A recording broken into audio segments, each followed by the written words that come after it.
শ্রীমতী রাধারানী সকালে উঠে কৃষ্ণ কথা বলেন। ভগবান প্রত্যেক দিন গোচারণে যান, মধ্যাহ্নকালীন লীলা হয়, আবার ফেরত গোষ্ঠ হয়, আক্ষেপ হয়, রূপ হয়, রাস কোনোদিন বন্ধ হয় না। আজকে সারা দিন ধরে ভগবান শ্রীকৃষ্ণের সেই নিত্য লীলার আস্বাদন করবেন। বেশ কয়েকদিন ধরে তো কীর্তন শুনছেন, আমাদের মতো শিল্পীরা কীর্তনিয়ারা কীর্তন করে চলে যাচ্ছেন, কিন্তু আখিরে ফলটা কি হলো? কীর্তন শুনে ফল পেয়েছে কি? প্রমাণ কি?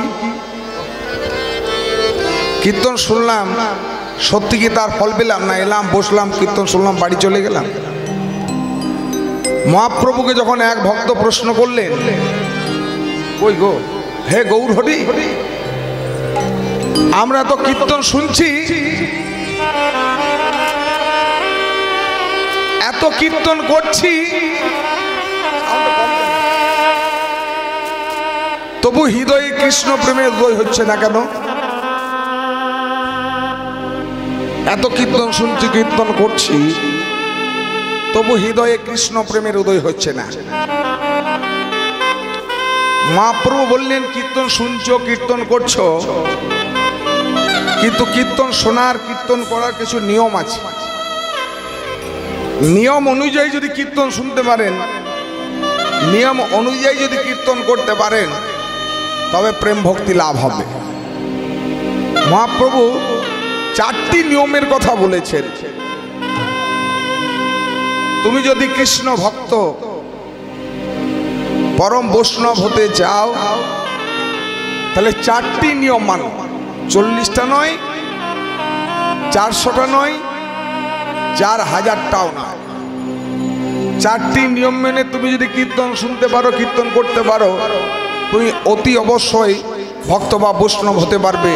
তবেই তুমি কৃষ্ণ প্রেম ভক্তি লাভ করবে। প্রথম নিয়মটা কি বললেন? প্রথমটা নিয়ম বললেন, তৃণাদপি শুনিচে না, শুনিচে না। প্রথম নিয়মটা বললেন, তৃণাদপি শুনিচে না। তৃণ মানে কি? ঘাস।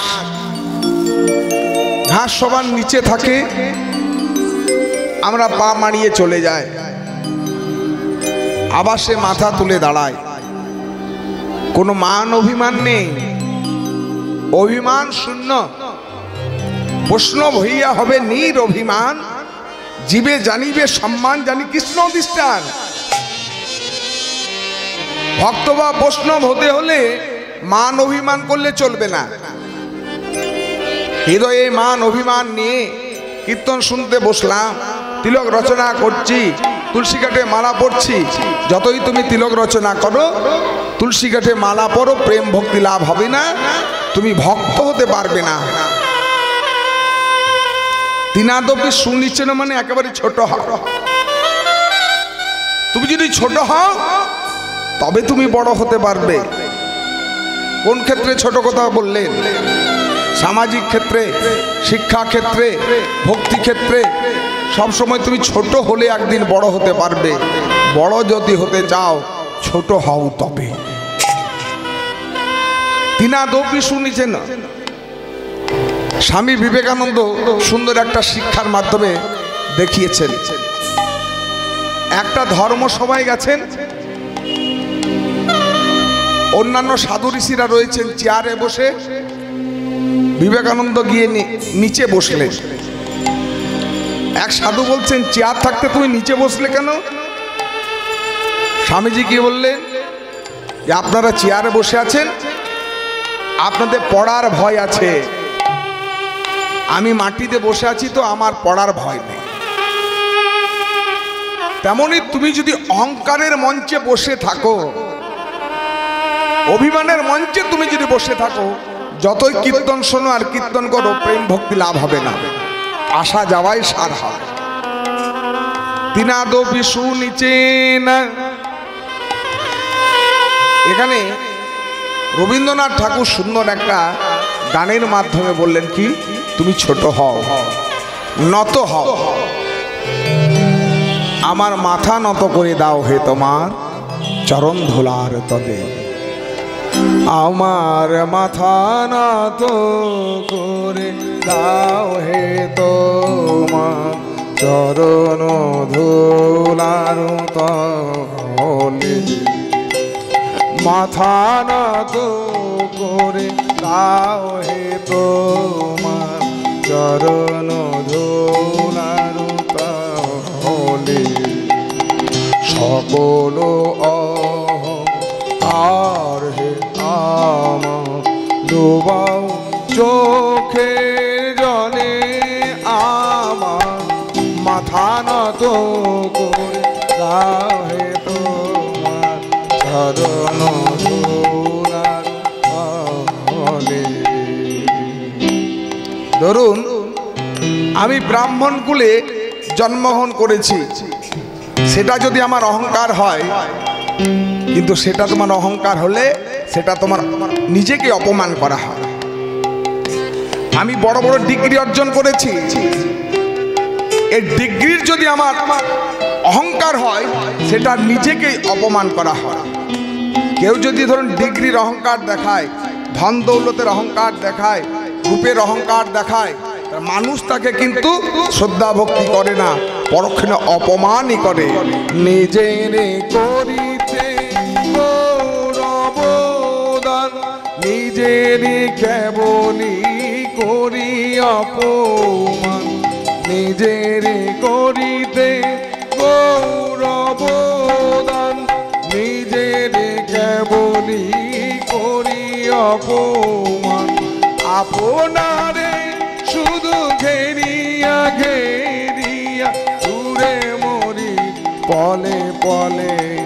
আমার মাথা নত করে দাও হে তোমার চরণ ধুলার তলে।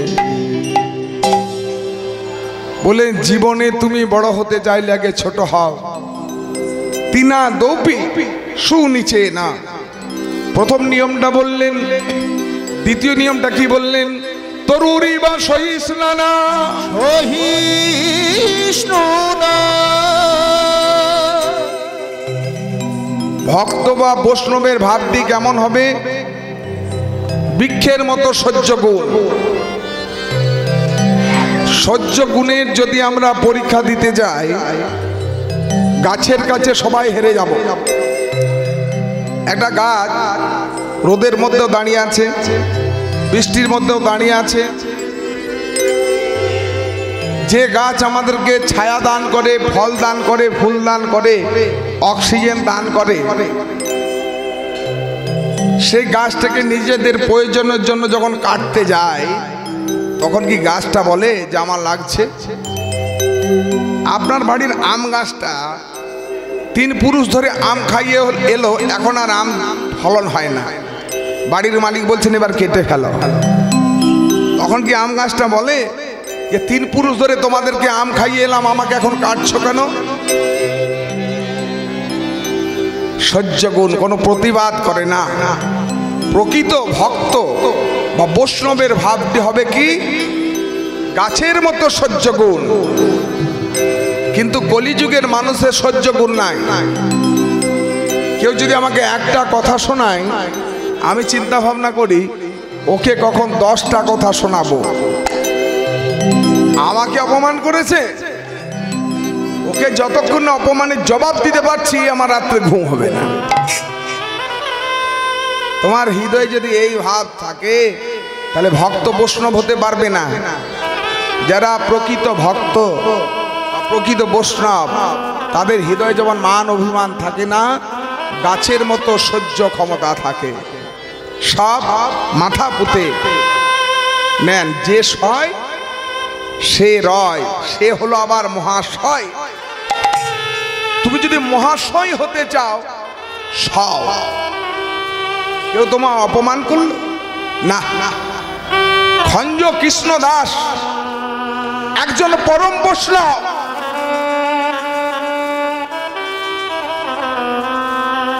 আর সনাতন গোস্বামী বৃন্দাবনে রয়েছেন, কৃষ্ণ সাধন ভজন করছেন।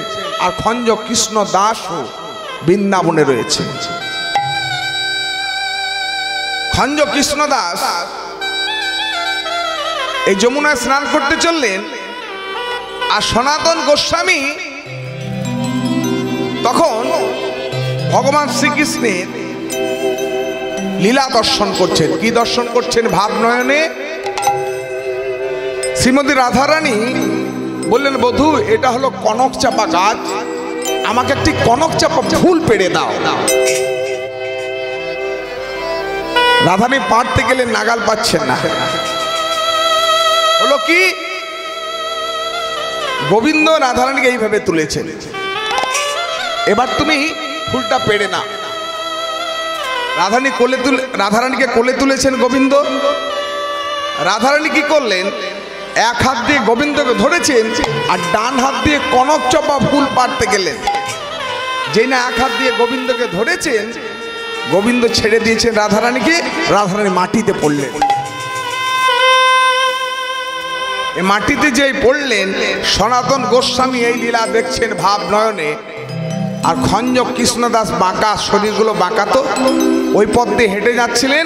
সনাতন গোস্বামী ওই লীলা দেখে সঙ্গে সঙ্গে হো হো হো করে হেসে উঠেছে।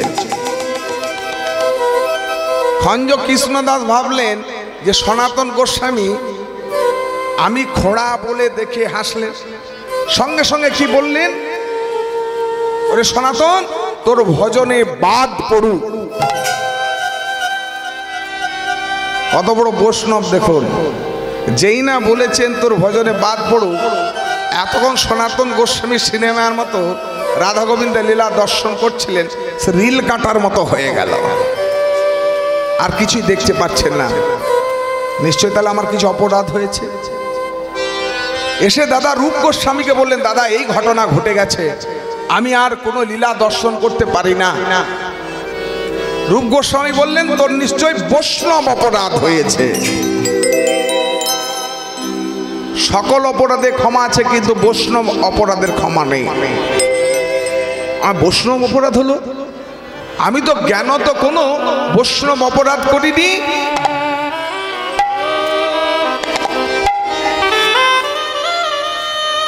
আমি জ্ঞানত কোনো বৈষ্ণব অপরাধ করিনি, তাহলে আমার ভজনে বাদ হলো কেন?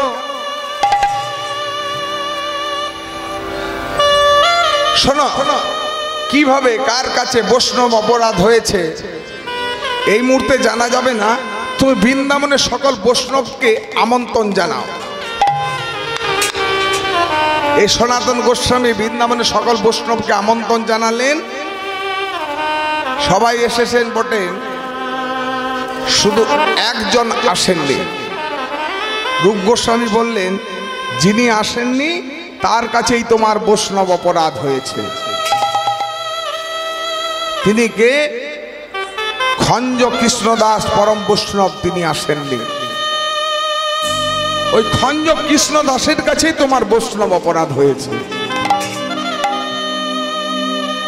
সনাতন গোস্বামী খঞ্জ কৃষ্ণদাসের চরণে আছাড়কে বললেন, হে পরম বৈষ্ণব, আমি কি আপনার কাছে কোনো অপরাধ করেছি?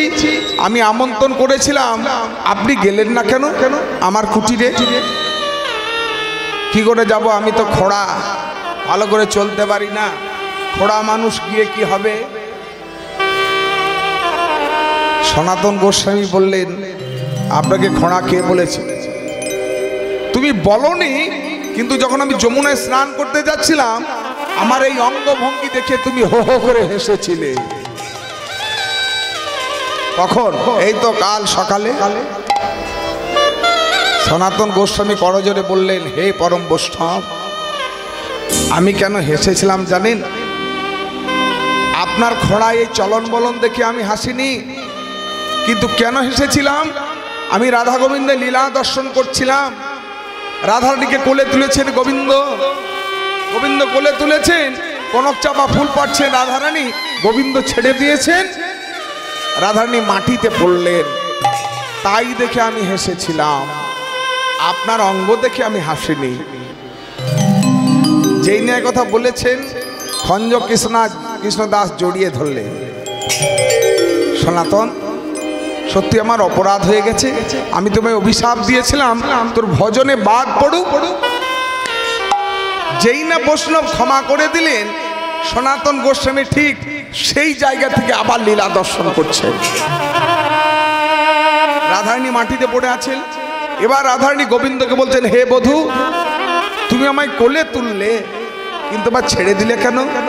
রাধে, আমি তোমায় কোলে তুলেছি কারণ আমি তোমাকে ধরে আছি, আর তুমি কি করলে? এক হাত দিয়ে আমায় ধরেছো আর ডান হাত দিয়ে কনক চাপা ফুল পড়ছো। আমাকে ধরেছিল কেন? আমি তো তোমায় ধরে আছি। আমি যাকে ধরি তার অন্যকে আর ধরার প্রয়োজন পড়ে না। তাহলে আমার প্রতি তোমার কোনো বিশ্বাস নেই? তুমি আমাকে এক হাত দিয়ে ধরেছো, আমার প্রতি বিশ্বাস নেই। এই যে তোমার আমার প্রতি বিশ্বাস নেই, তাই তোমায় ছেড়ে দিয়েছি। যাদের এই জগতে আমার প্রতি বিশ্বাস নেই তাদেরকে আমি ছেড়েই দিই। বৈষ্ণবের হবে গুণ কি? সহ্য গুণ,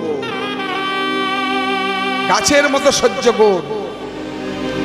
দ্বিতীয় নিয়মটা বললেন, অমানি না মানে দে না, মানে দে না। শুধু মান সম্মান নেব আর মান সম্মান দেব না তা তো হয় না। আমি ব্রাহ্মণ, সবাই আমাকে প্রণাম করবে আর আমি সূর্যের ছায়া মারাবো না। আমি পরম বৈষ্ণব সেজেছি, তুলসী কাঠের মালা, সবার প্রণাম নেব আর শূদ্রের ছায়া মারাবো না, শূদ্রের বাড়ি যাব না। শূদ্ররা যদি একদিকে যায় আমি অন্যদিকে যাব, ভক্ত হওয়া যাবে না।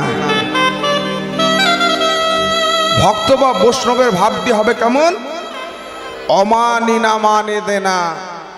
এই জগতে দেখবেন যার টাকা পয়সা আছে, ধন দৌলত আছে, তাদেরকে মানুষ বেশি সম্মান দেয়। বিদ্যার এখনকার দিনে সম্মান নেই। আপনার ডিগ্রি কেউ দেখবে না যে কত ডিগ্রি পেয়েছেন, কত ডিগ্রি বিদেশ থেকে অর্জন করেছেন। সেই ডিগ্রি নিয়ে যদি আপনি টাকা রোজগার করতে পারেন তখন সম্মানটা পাবেন। টাকার যুগ তো, এর প্রচুর টাকা আছে। টাকা যদি প্রচুর থাকে তাহলে পড়াশোনা যদি না থাকে, ডিগ্রি যদি না থাকে, তাহলে শিক্ষামন্ত্রীও হওয়া যায়, পাড়ার মোড়ল হওয়া যায়, রাজা পর্যন্ত হওয়া যায়।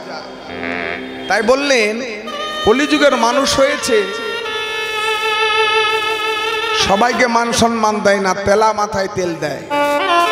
কিন্তু প্রকৃত বৈষ্ণব বা ভক্ত হতে হলে যাদেরকে এই সমাজে কেউ মান সম্মান দেয় না তাদেরকে আগে মান সম্মান দিতে হবে। কীর্তন শুনতে এসেছেন, আমি কীর্তনিয়া, আমাকে প্রণাম করবেন, শ্রদ্ধা ভক্তি করবেন।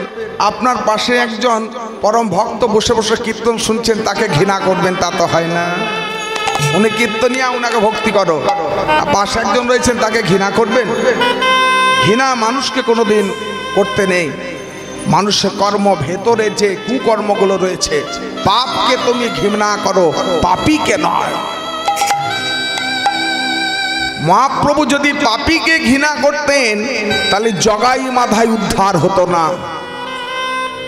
মলয়চাঁদ কাজী উদ্ধার হতো না। তিনি আগে পাপীদের কাছে গেছেন, পাপকে ঘৃণা করো। ওই পাপীর হৃদয় থেকে কি করে পাপটাকে দূর করে যায়, এই জন্যই মহাপ্রভু কলিযুগে অবতীর্ণ হয়েছে। নিতাই গৌর হরি বল। আমরা কীর্তন শুনতে এসেছি, কীর্তন শুনবো, করব। এই জীবনে কথাগুলো পালন করতে পারবেন? অমানি না মানে দে না। আমি এখনই পেরিয়ে গেলে 10 জন এসে আমাকে প্রণাম করছেন, বাহ, দেখে খুব ভালো লাগছে যে প্রণাম করছেন। আমার পাশেই দেখছি একটা শূদ্র বেরিয়ে যাচ্ছেন, কালকে যেখানে গান করছিলাম আমাকে প্রণাম ঘটা করে প্রণাম করছেন, পাশে একটা শূদ্র বেরিয়ে যাচ্ছেন একটু দূরে, এ মুচি যা, এই একটু সরাই, ও পেরিয়ে যাচ্ছে, আমি দেখছি ভিড়ের মধ্যে। মাসিমা, ওনাকে দেখে আপনি দূরে সরে গেলেন কেন? আর বলো না বাবা, ওরা হচ্ছে মুচি। ও জাতে মুচি, তাই তো? মুচি জাতিতে জন্মগ্রহণ করেছে, আর তুমি কিনা সরে গেলে, আমি ব্রাহ্মণ বলে প্রণাম করলে। একটু আগে কীর্তন শুনছিলে, তাহলে কীর্তন শোনার তো ফল হলো না। কীর্তন আমরা শুনবো কেন?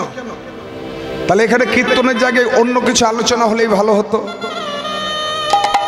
এটা হলো শিক্ষার জায়গা, ভক্তির জায়গা। বিভিন্ন বক্তারা আসবেন, শাস্ত্র থেকে আপনাদের সামনে কথাগুলো তুলে তুলে ধরবেন। কীর্তন শুনতে এলাম, শুনলাম, দুটো গল্প করলাম, কি সুন্দর কীর্তন হলো। আহা হা, কি সুন্দর কথা বলছিল। অমানি না মানে দে না, সবাইকে মান সম্মান দিতে হবে। শুনলেন ঠিকই, কিন্তু বাড়িতে গিয়ে সেই দরিদ্র, শূদ্র, নিচু জাত, তাদেরকে আপনি ঘৃণা করলেন। তাহলে কীর্তন শোনার কি ফল হলো?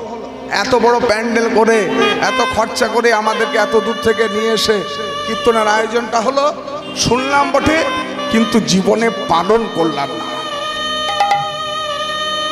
এই কথাগুলো যদি জীবনে পালন না করেন, তাহলে কীর্তন শুনেও কোনো লাভ নেই। অমানি না মানে দে না, সকলকে মান সম্মান দাও। শুধু ব্রাহ্মণ ধনী তাদেরকে নয়, বৈষ্ণবকে নয়, সকলকে। যাদেরকে কেউ মান সম্মান দেয় না, মহাপ্রভু বললেন তাদের কাছে আগে যাও, তাদেরকে আগে মান সম্মান দাও। কারণ তুমি যদি চণ্ডালকে, মুচি মেথরকে যদি তুমি সম্মান দিতে পারো, তবেই তুমি প্রকৃত সম্মানের অধিকারী হতে পারবে। এই জগতে যত বড় বড় মহাপুরুষ আছেন, কতজনের নাম নেব? যেমন ধরুন স্বামী বিবেকানন্দ, সুন্দর একটা কথা বলেছেন, আমরা মুখে মুখে প্রচারিত, সবাই জানি। বহুরূপে সন্মুখে তোমার, ছাড়ি কথা খুঁজিছ ঈশ্বর, জীবে প্রেম করে যেই জন, সেই জন সেবিচ্ছে ঈশ্বর। বলছেন বহু রূপে সন্মুখে তোমার, কত রূপ? বলছে প্রতিটি কীট পতঙ্গের মধ্যেও কিন্তু ভগবান রয়েছেন। কীট পতঙ্গ, স্থাবর জঙ্গম, মানব মানবী, দানব দানবী, খেচর খেচরি, জন্তু জানোয়ার, প্রত্যেকের মধ্যেই কিন্তু ভগবান রয়েছে। তাদেরকে আগে সেবা করো। কিন্তু তাদের সেবা না করে, তাদের সেবা না করে আমরা তাদেরকে সেবা করছি। তাদের সেবা না করে আমরা তাদেরকে সেবা করছি। বলছে মাছকেও সেবা করো। সেবা বলতে খেতে দাও, যত্ন করো। হ্যাঁ, বাড়িতে একটা সুন্দর ছাগল পুষেছি, তাদেরকে খাসি করা হলো, খুব সেবা যত্ন করছি। বাহ!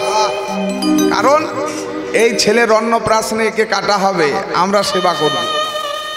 এখন সেবা করছি, পরে আমরা সেবা করব। এটা কি সেবা হলো? স্বামী বিবেকানন্দকে সেই সেবার কথা বলেছেন। জীবে প্রেম করে যেই জন, সেই জন সেবিচ্ছে ঈশ্বর।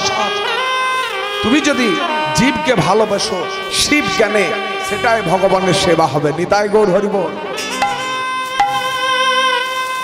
প্রতিটি জীবের মধ্যে যদি ভগবান আছেন, এই কথাটা আমরা বিশ্বাস করি, তাহলে দেখবেন মাছ মাংস খাওয়া ছেড়ে ফেলছে। বহুরূপে সন্মুখে তোমার, ছাড়ি কথা খুঁজিছ ঈশ্বর, জীবে প্রেম করে যেই জন। কোন প্রেম?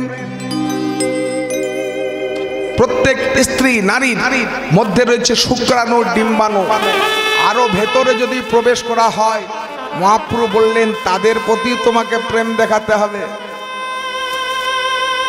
তাদের প্রতিও প্রেম। সময় নেই, অসময় নেই, স্ত্রীর সঙ্গে মিলনে রত হলাম, স্খলন হলো, তার প্রতি তো তুমি প্রেম করলে না। এক বিন্দু শুক্রাণুর মধ্যে কয়েক কোটি প্রাণ রয়েছে। কত ভেতরের কথা বলেছেন। এক বিন্দু শুক্রাণুর মধ্যে কত কোটি প্রাণ রয়েছে, সেটাকে আমরা যত্র তত্র নষ্ট করি। সময় নেই, অসময় নেই, তার তো প্রেম হলো না। জীবে প্রেম করে যেই জন, সেই জন সেবিচ্ছে ঈশ্বর। অমানি না মানে দে না, সকলকে মান সম্মান দিতে হবে। শেষের নিয়মটা বললেন কীর্তনীয় সদা হরি। আহ, ভক্ত বা বৈষ্ণবের ভাবটি কেমন হবে? সব সময় ভগবানের নাম গুণ কীর্তন। বলবেন তিনটি নিয়ম মহাপ্রভু যে বলেছেন, 4টি নিয়ম, তার মধ্যে 3টি পালন করা যেতে পারে, শেষেরটা পালন করব কি করে? মাসিমা, যে শ্লোকের ব্যাখ্যা হচ্ছে মহাপ্রভুর বলা শ্লোক, যে কীর্তনীয় সদা হরি, মহাপ্রভু যেটা বললেন সব সময় হরিনাম করতে হবে। সব সময় কি হরিনাম করা যায়? আচ্ছা, বদনে হরিনাম না করা যেতে পারে, কিন্তু স্মরণে তো হরিকে করা যেতে পারে। হরি তো স্মরণে থাকতে পারে, শয়নে স্বপনে নিদ্রা জাগরণে। তোমার মনটা যদি হরির চরণে থাকে, সেটাই হলো তোমার হরির ভজনা। নিতাই গৌর হরি বল। তাই তো মহাপ্রভু এই প্রেম নিয়ে এলেন, বলেন আয় তোদের জন্য আমি প্রেম নিয়ে এসেছি। প্রেমে নিবি আয় বদন ভরে, বল রে হরি না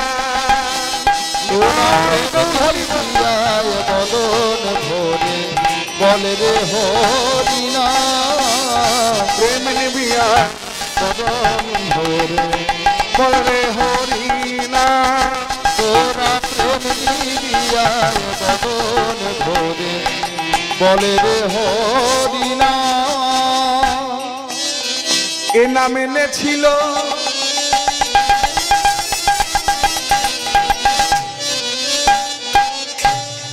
সেই ব্রজের বাঁকা গৌর গুণ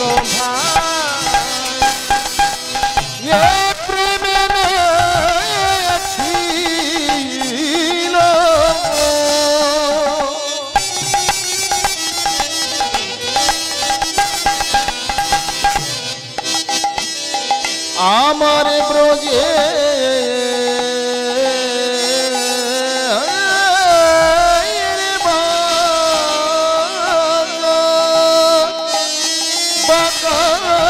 গৌর গুণ বদন ভরে, বলরে হরি না। তোরা বদন ভরে, বলে হরি না। প্রেমের বন্যা যে এলো,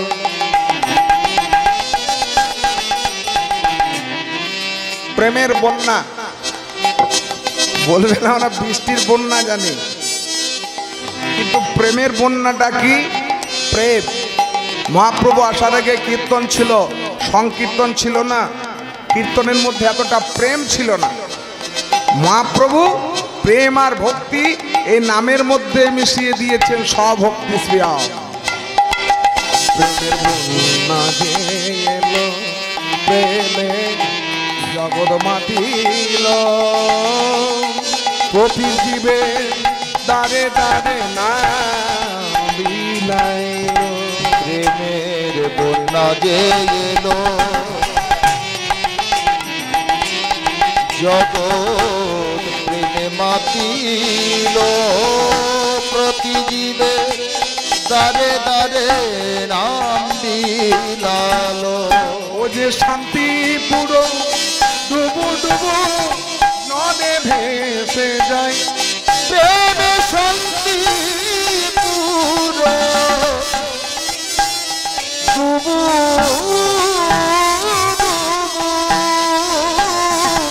নদে ভেসে যায়। তোরা প্রেম নেমে আয় বদন ভরে, মরে হরি না। তোরা প্রেম নিবিয়ায় বদন ভরে, বলে রে হরি না। প্রথমে পদাবলী শুনেছেন, গৌরাঙ্গ চাঁদের মনে কি ভাব উঠিল, ধবলি শ্যামলী বলে ডাকিতে লাগে। অর্থাৎ মহাপ্রভু সে পূরব লীলা, বৃন্দাবন লীলার গোষ্ঠ লীলার কথা মনে হয়েছে। আচ্ছা, গোষ্ঠ কত প্রকারের? এখন যে গোষ্ঠ শুনবেন সেটা হলো গমন গোষ্ঠ, বিকালে হবে ফেরত গোষ্ঠ, তারপরে রয়েছে গোপী গোষ্ঠ, তারপরে রয়েছে দেব গোষ্ঠ, খেলা গোষ্ঠ, অনেক ভাগ আছে।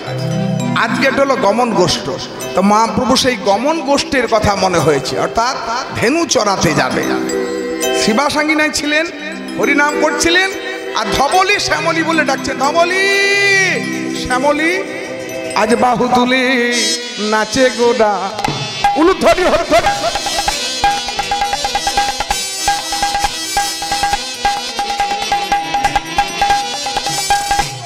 বাহু তুলি নাচে গোডা করে জয় ধ্বনি। বাহু তুলি নাচে গোরা, নাচে গোরা করে জয় ধ্বনি। হই হই।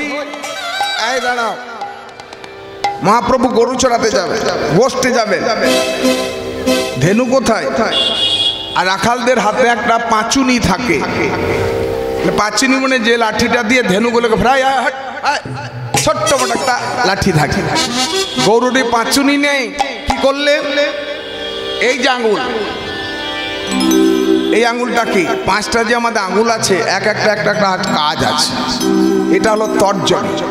তর্জনী আঙুলটা শাসনে এইভাবে আঙ্গুলটা তুলেছেন। হই হই করি গোরা আজি ফেরায় কাজুনি।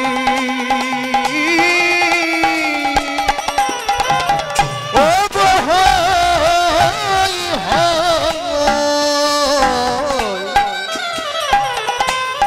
করি গোরা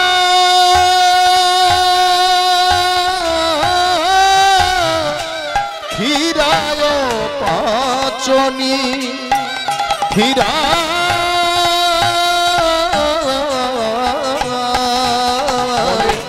হই হই রে, হই হই হই রে, হই হই হই রে, আমি হই হই হই রে।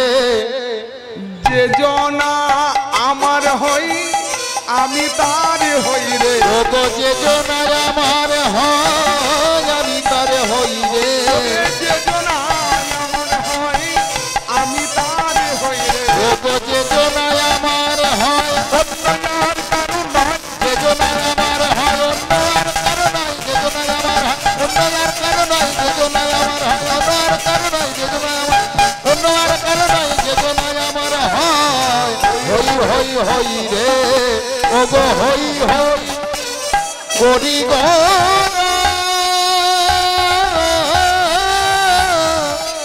গোরা ফিরায় পাচনি। ফেরায় পাচনি। এই আঙুলটা তুলে বলছেন হই হই হই হই হই হই হই হই আমি হই তার, অন্য কারোর নয়। হই হই করছেন, আমি তার হই, যেজন আমার হয়। বাহ, মূল্যবান কথা বলছে। তুমি আগে আমার হও, আমি তারপর হব। তুমি যদি সংসারের হয়ে যাও, আমার যদি না হও, আমি তোমার কি করে হব? তুমি যদি আমায় ভালো না বাসো, আমি তোমায় কি করে ভালোবাসবো? আগে তুমি আমার শরণাপন্ন হও, আগে তুমি আমার শরণাপন্ন হও, তারপর আমি তোমার হব। শ্রীমদ্ ভগবত গীতায় ভগবান শ্রীকৃষ্ণ অর্জুনকে সুন্দর করে বলেছেন, তেষাং শতত যুক্তানাং ভজতাং প্রীতিপূর্বকম দদামি বুদ্ধি জগং তং জন মাম পর্যন্তিতে।